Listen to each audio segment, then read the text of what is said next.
Good morning, everyone, and welcome to the Water and Sewer Utility Committee meeting here for Thursday, January the 8th. We'll call the meeting to order, and can we have approval of the agenda? Moved, sir. Moved by Mayor Brown, second by Councillor McAleer. Any declarations of conflict of interest? None. Seeing none, we'll go down to adoption of the previous draft minutes of October 27, 2025. Moved. Moved by Mayor Brown, second by Councillor McAleer. Any business arising from the minutes? None, sir. Okay, we'll go right into discussions and reports. And go to A, request for service, 529 Brackley Point Road. Thank you, Chair. First of all, welcome back, everybody. Happy New Year, and we're quite excited to be back to work now. This report here is about a request for service from 529 Brackley Point Road. The purpose here today is to inform committee and then thus inform council that a request was received. They're looking for water service. The owner, Eric Cudmore, is building a structure there, 529 Brackley Point Road on PID number 1177096. This property is going to be a residence, it's a single residence. And all costs for the development would be borne by the property owner, as well as the customer would be charged a 25% surcharge for service delivered outside the city. Okay, thank you. Joshua, any questions from anyone? Just on the 25% surcharge, is that an ongoing charge as well? It is. The council put that in place a number of years ago, that anybody that's asking outside the city will be charged 25% surcharge. So that's an ongoing rate for them, and we've talked about moving it up or down, but we've never did anything with it. So Since what year did you say? it was a number of years ago. I don't know, like, It's pre-2018, sir. is that, It yeah? is, yeah, it would be. Well, now, I believe the deal that we have with Stratford is 15% surcharge for their wastewater, Yeah, but not water. yeah, the premier at the time directed that. That's right. We were negotiating, and he stepped in and said that's the rate. Just a comment, the graphic that's with it, that's part of our package there, it's, anyway, I'm not a draftsman or architect, I guess it's pretty rudimentary, basic looking, looks like it might have been done on a napkin, but I guess it's lays out fine, no. Yep, absolutely. That's just an initial, I would say, schematic provided by the homeowner of the project. And as we get closer, we could request a little greater detail if there was infrastructure in the way. No, I mean, I But just wondered if ultimately- you guys are comfortable, Yep. that's fine, I just. Absolutely. When it's outside the city, it is kind of the homeowner's responsibility to coordinate that. We would be there to inspect the connection into the system, but it is kind of on their responsibility to get a contractor, so. All right, what do you wanna do with it? Move it. Moved by Mayor Brown, second by Councillor McAleer. Okay, sir, so the resolution's on the floor. I just wanna ask, so we're doing water, right? This is in the north end of the city, right? We talk about sharing services. Are we ever gonna look at doing wastewater as part of that sharing services? Septic system? Yeah, no, get them off septic and get them onto our system? I believe the past practice has been if there's sewer available, they've been required to connect. In this instance, sewer is not available in that location. That's to my knowledge. No, that's right. So it wouldn't be a situation where we could kind of enforce or mandate that. No, But there are other instances where they may have sewer services that run adjacent to it, and then in that circumstance, we would look to mandate that sewer service. so how far does the sewer line or wastewater line extend out to Brackley Point Road? I think towards Union Road? It's out there, I know that, yeah. So this address is beyond Union Road. It is, Right. yes. And the community of Brackley North Shore, is it? Is that what the community is? Community of Brackley? Yeah. Rural municipality of Brackley, but So you know, is there a possibility of working with the community to look at shared services with water, wastewater and water, because they're outlying communities. This is the way to do it now, is share the services, share the cost, and maintain strong communities. There've been preliminary discussions with respect to wastewater and the water service. When you look at it out Brackley Point Road all the way to our well field, there are a significant number of customers on that route. But we could extend that by extending the line, correct? If you mean the sewer service? Both. Yeah, I mean, there are ways to extend water and sewer servicing. Anyways, I think this is great, sir. I support it. I never thought about the wastewater around the well fields, yeah, that'd be, I don't know what kind of cost it would be to go from the Union Road out to that area. But if you shared the cost, like as what happened in Stratford, actually in Stratford, the province, I think, provided the lion's share of the money to extend that line from Stratford to Charlottetown wastewater treatment plant. Okay, I think the province would look at something at, you know, making, you know, again, it's, regional services is a standard in Nova Scotia and New Brunswick, so we have to start looking at that. Thank you. I vote for it, sir. it's a great idea, moved by Mayor Brown, second by Councilor McAleer. All right, we'll go into the draft capital and operational budgets. If you wanna start, we were given all the paperwork on that to look at before, so if you wanna go through it, Judge. Perfect, thank you, Chair. Grab the right report here.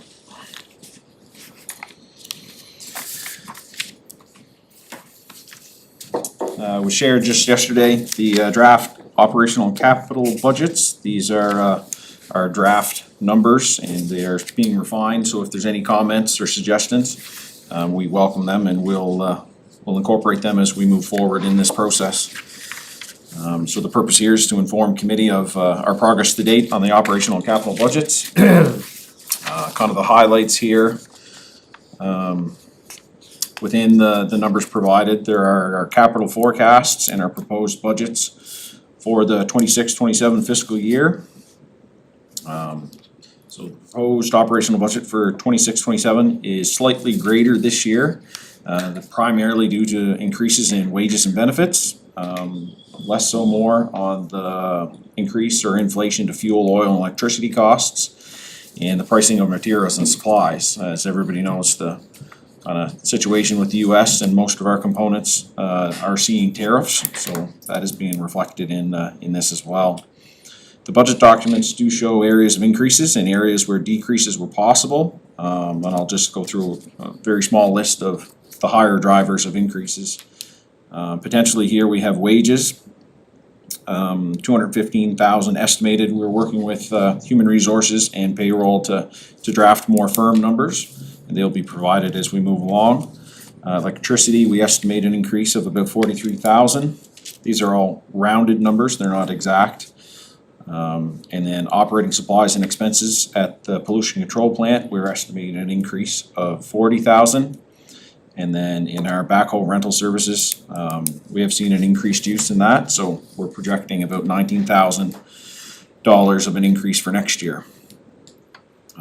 Additionally, kind of a new initiative or one thing we're looking for is the utility is looking to propose a new position at the wastewater treatment plant. This technician 2. The additional technician for the treatment plant would provide increased capacity for maintenance and repair. Decreases overtime. It would distribute on-call and standby duties and does provide for succession planning. They have been talking about this for a number of years, and the staff down there really would like the assistance, and I think it's an item they would want me to bring forward to you. So that's one element there. The operational cost for this position is approximately 90,000, so that would include hard and soft costs, which are your benefits. This position could be accommodated with no net increase to the budget based upon our projected revenues and the decreases that have been outlined in other areas of expense. The utility will be seeking increased water and sewer rates by CPI. This year, They are estimated to be at 1.6%. I do believe in the next week or two, the official number will be released. And we'll be looking to increase by that, but 1.6 is a comparable number to what it should be. So this allows the utility to stay abreast of what inflation is, and it helps maintain our existing service levels. It also prevents drastic increases if we don't keep up with inflation. Eventually you have to do a larger increase down the road. The proposed capital budget for our 26-27 fiscal year does see a greater amount of project carryover than in previous years. This is primarily due to material and equipment delays. Part of the driver behind that was pricing uncertainty, contractor availability. Additionally, the Utility and Public Works Department will be proposing a few full street reconstruction projects for 2026, namely, this is Exhibition Drive and the Spencer Drive extension. So those are two of the larger drivers here for the capital expenses. And then attached to that report was the kind of draft Excel file. And everyone's more than welcome to take this away, review it, and if there's any questions, let us know, and more than happy to answer questions today or down the road. Thank you, Josh. Any questions? Just on the allocation, I believe I saw, is it 1.2 million for Spencer Drive? That's correct, that's an estimate at this point. We are working with Public Works to come up with a better number, or more concrete number. But that's just relating to the underground water piece and. Exactly, that'd just be for the water and sewer element. So Public Works would have a proportion that would be for the actual An road additional. structure. Exactly. Do you see that going ahead this year, Josh? There is a strong push for it. I know it's a priority, I think, that's been communicated through Public Works and to water and sewer. So I think Exhibition Drive and Spencer are the two kind of big ticket items that they're looking for.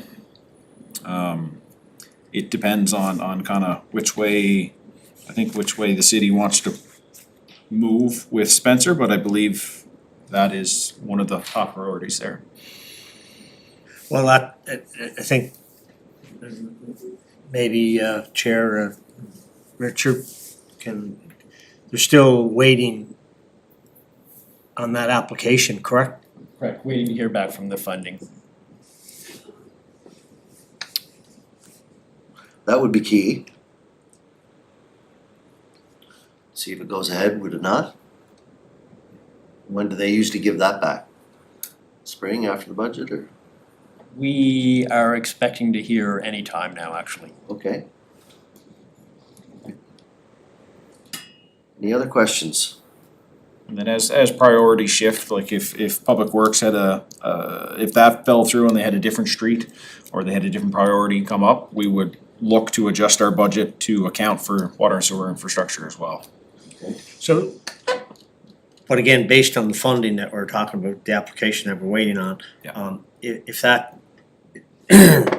if we heard on that soon and it was, being optimistic a go or whatever, the funding's available, would the water and sewer piece, I guess, would be the first part of that work? Yep, it would be one of the first pieces, depending on the exact scope, but you build your road base and then your water and sewer would go in conjunction with that, and then they do your final kind of lifts or layers of aggregate and asphalt and sidewalk and curbing, and ours would be part of the initial process because all that has to be in place before they can continue on, yeah.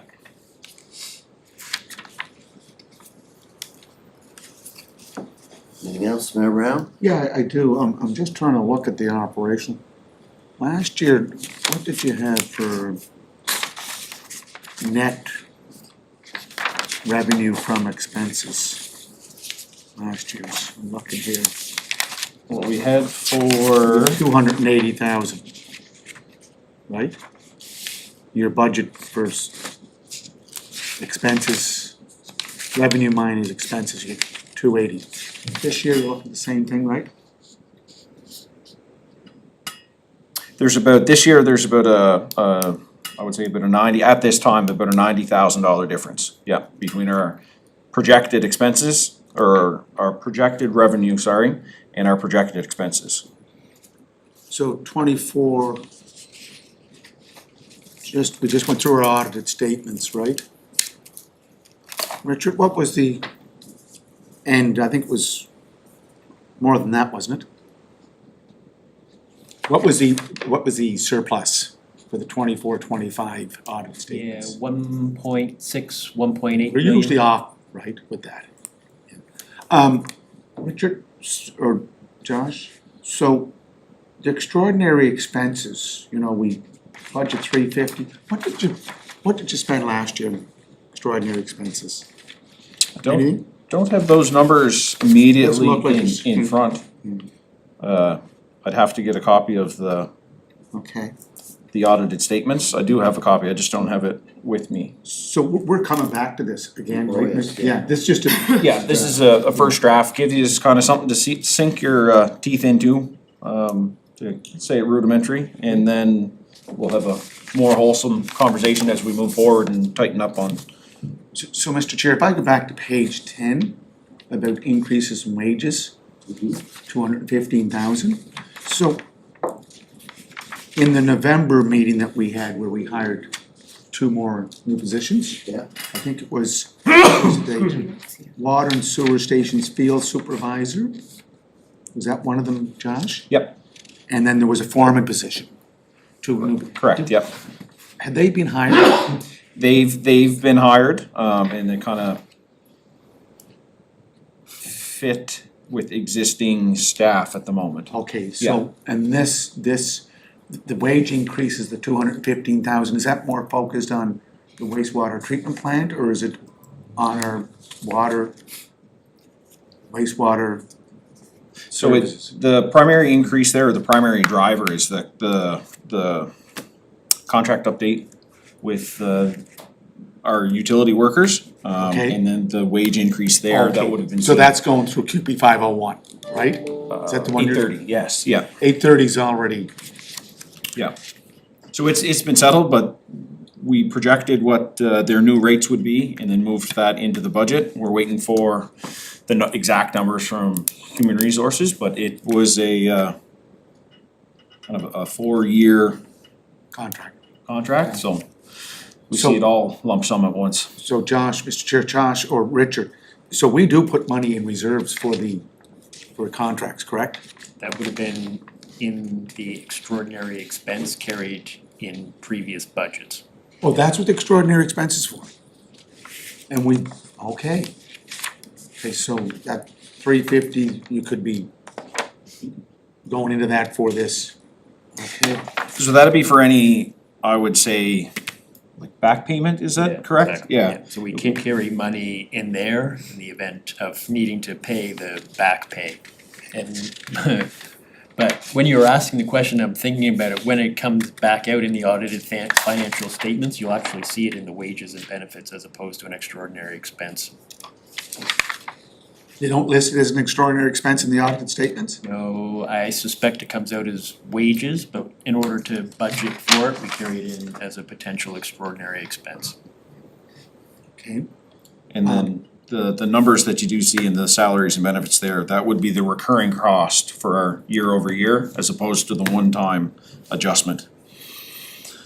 yeah, so when 830 signs their contract, there will be back pay. Yes, yeah, so that's 4 not. years, correct? Is it 4 Exactly. years? Yeah, And so that extraordinary expenses account will take care of that? Yeah.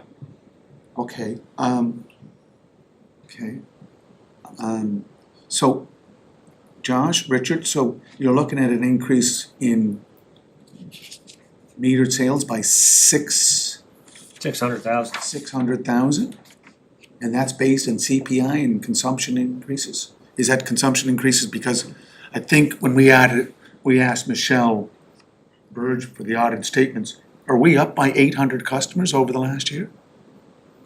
I'd have to With check all the new housing? the number exactly, but Would that contribute to that assumption increases, is that Yep. right? Absolutely, so what I would have done is taken the yearly consumption, over the past, I believe it was 5 years.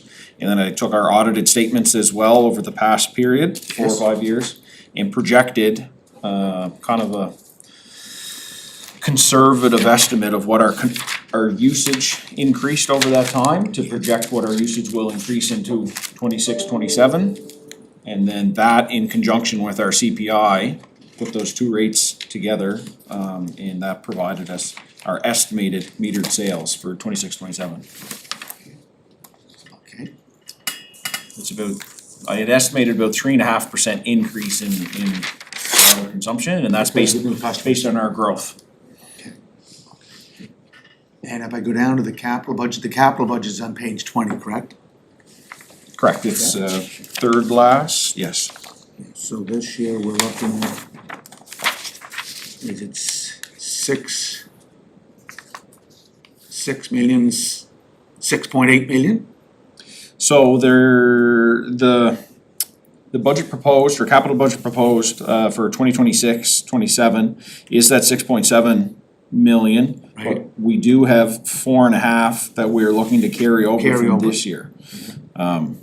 So ultimately, it looks like a 11.3 Because of the carryover. because of the carryover. Some of those projects are committed to, but have not seen an expense or have not seen the full allotment expensed.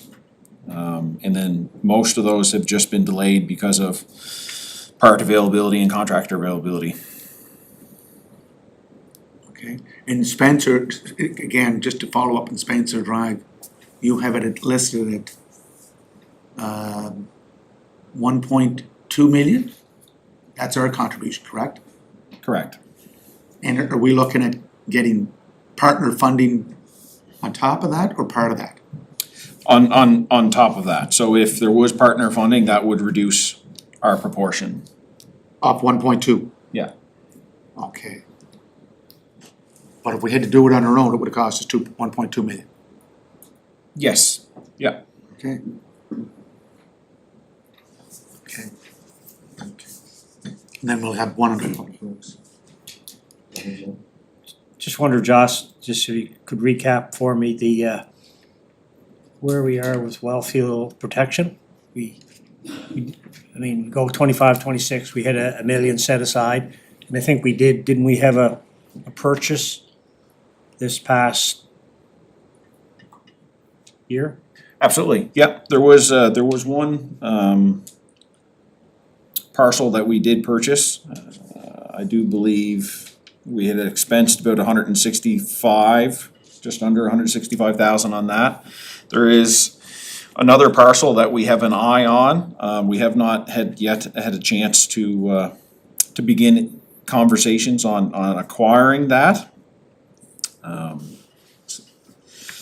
It is something that we look forward to and are eager to do. Unfortunately, just with capacity and the summer that we have had, we had not had the opportunity yet to jump at that, but we are looking to get into that as soon as we can.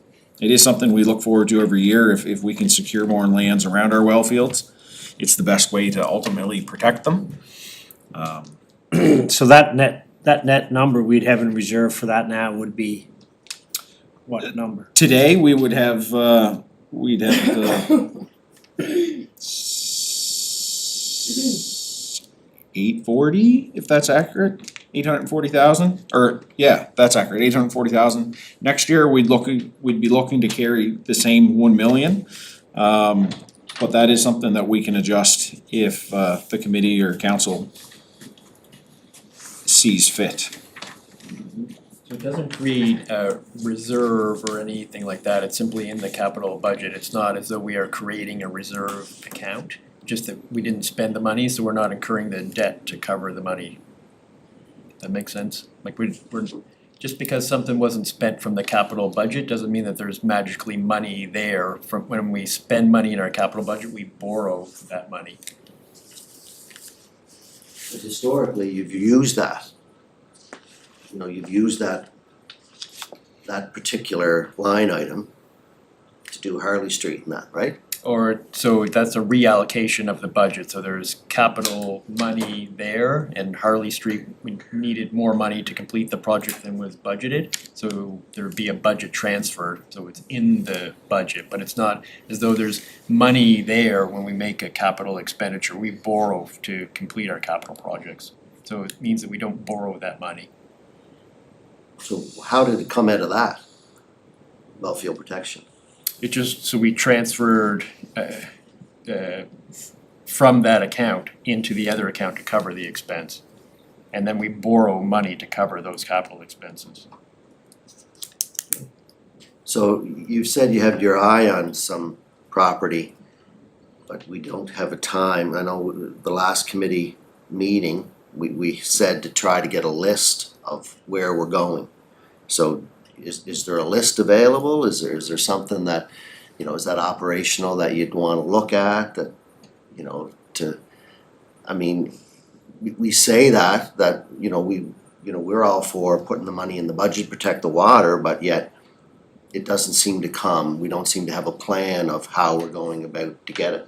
Do you go out to the landowner, or are you waiting for sale, or what, where are we going with that? No, absolutely, and that's the, I would guess a key question is how we wanna proceed with that. Typically, it's kind of been a waiting game. If it goes up for sale, we actively seek to purchase that.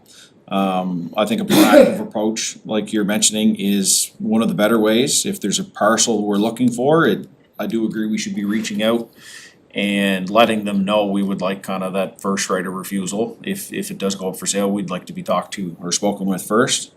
There is a list within the Wellfield Protection Plan that indicates which parcels would be key areas to look at first. Obviously that could be updated since the plan is a couple of years old. And parcels have changed hands, or likely have changed hands in that time. The uses may have changed. But there is a rudimentary list there, and we do have one or two parcels we're kind of have a key eye on. So, just to getting back to that, Josh, we talked about collaboration with the province and things like that. Is that something we could look at? Like, you know, whether it could be over, you know, where all our well fields are? Would the province, you know, be willing to partner with us, or these communities? You know, so it's not all borne upon us. Absolutely, I can't speak for what the province would be willing to do. I realize administratively, they would probably be very eager to put in a policy or an act to assist us in that endeavor, as water is a very crucial asset and it should be protected, and I have no doubt they would reflect that same sentiment. As far as throwing dollars at it to purchase land, I don't know if there would be much of an appetite for the province at this time, maybe. But that is a discussion that we could have and kind of bring back what the details come out as. Yeah, and especially with MLAs within the city, you know, they would want to protect their water as well, right? So, you know, even to get a user group or something's gotta start somewhere to get everybody on board to see if we can do this. Like whether our well fields are in Stratford or you know, Brackley or wherever they are, to get those MLAs on side to see if we can work together to do something. Because it's always on us, but yet, you know, everybody should be working together on this stuff, right? So. Absolutely, I do believe that team approach is best. So how do we move forward on this? So we can update our plans and our priority areas, as well as we can reach out to our MLAs or the province and see if we can initiate that conversation and see where that takes us and try to guide what we're looking to do. That'd be great. Even the minister, they must have a minister of water protection or whatever it is, right? Water something, right? Positive Community. Department, Martin. Community lands, whatever. Even to reach out to them, just to see if we can get it started, right? You don't mind? Question, John? Just staying with that, Chair, to the yourself or Josh or Richard, like on those footprints for well field protection, are Are there benchmarks in terms of, a size or a scale that kinda, makes sense that you need to, I'm just trying to think of acreage or, you talk about 250 and 500 days, is it, or? Yep. Are there, Yep, kind of the protection zones, absolutely. just Would be looking yeah, to that, do that, View that's more ideal, you're protecting the benefit as well. The problem is through the identified 6-point capital budget, station costs. Right now, it's a blank, so, Okay. Sorry, I don't think so tied to that one. so an exhibition, so $1 million, one million two. Magnifier doesn't, you need a rule. Some of that portion, 150. that has been pushed to the spring. Yeah. Last year, we had doors at the plant. Yeah. And rehabilitation or replacement of those. That we need to do. Plus the collector sewer lift stations, 1.2 million, that we have to do, right? So we, in that one, we do have two projects that have been fully committed. It's just due to time of the year and delays in equipment. They've had to be pushed to next year, so we want those two, and then we want an allocation of about maybe one more lift station next year if we can find a contractor. And Josh or Richard, Josh, so, again, it's to borrow the money that both of you know that requires expenditures. Then there's the depreciative value that we have to account for. So, I think we have to look at the priorities, because that 11 million added to capital budget for city, something has to give, like, we have a wish list, Mr. Chair, but it's debt service and that cost is what concerns me, so that's why I'm gonna look through these again to say definitely needed, but when's the last time we had it up that much? 11.5, 11.3, I'd have to check. it's a few years. Not in That's- previous years, yeah. So And that is, like you're saying, that is kind of our wish list, and Yeah. we will whittle that down. We'll go with our high priorities and then shift that down in our capital plan, as necessary, for sure. I don't anticipate coming the end of this process and asking for 11 million. I do hope to be closer to that 6.7 or slightly over, but we will prioritize and come back with tighter numbers. Thank you, Mr. McGinnis. That's great, but that's carryover too, right? Yeah, no, I know, that's what I'm accounting for. so it's with the carryover that you're coming up with the 11 million, right? Yeah, that's what his number is, carryover plus Yeah. city budget. All right, we can go back and revisit this next month. Yep. After everybody gets a chance to go through it. Well, and then may know the application tool that they're waiting on for. Funding. That'd be great. Okay, we'll go on to the next, the value for money audit.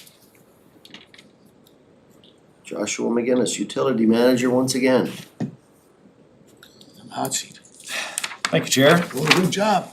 Not a huge update here today. Purpose of the report is to give this update. It's for informational purposes. At the end of this, we don't anticipate any kind of direction. We're still moving forward with that review.